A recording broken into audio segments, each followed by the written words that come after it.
Thanks, Councillor McLean, for bringing this forward and everybody else that signed on to it. I'm happy to support this.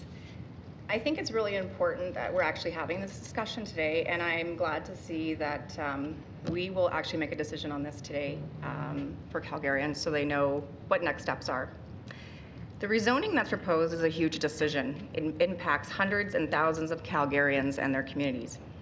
Every time we hear a land use redesignation application, we hear from community members with real concerns about the effect these new applications will have on their neighborhood and their lives.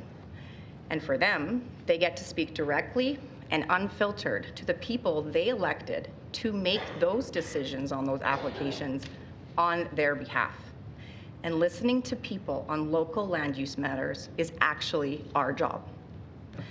Most of the time, we approve rezoning because the applications have merit and we recognize the need for increased density, and if we can continue to grow as a city, we make sound decisions.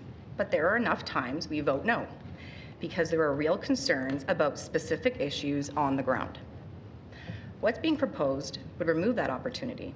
It would deny people the chance to come tell us what specific changes will mean for their neighborhoods, and for other Calgarians to hear that as well in a public forum.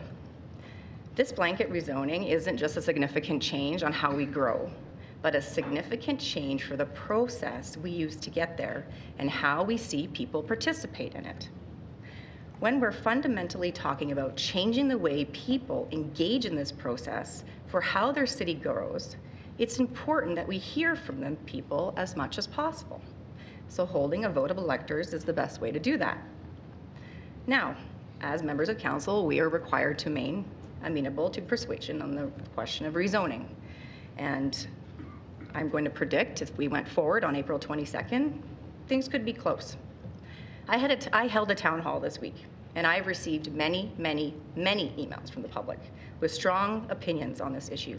Some are strongly in favor of this change, and many are very strongly opposed. I don't want to see a situation where neighbors are pitted against each other, where Calgarians feel like a major decision has been left totally out of their hands. This is a big change.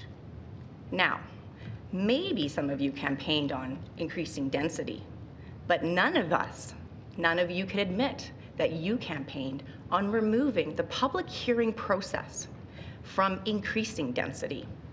And we did not ask for a mandate from our voters.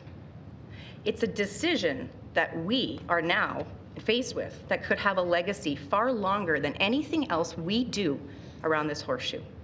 So we owe it to Calgarians to give them as much say as possible. And giving them a chance to vote on this question is the best way to do it, because you will have to defend your decision and your why after today. That's it.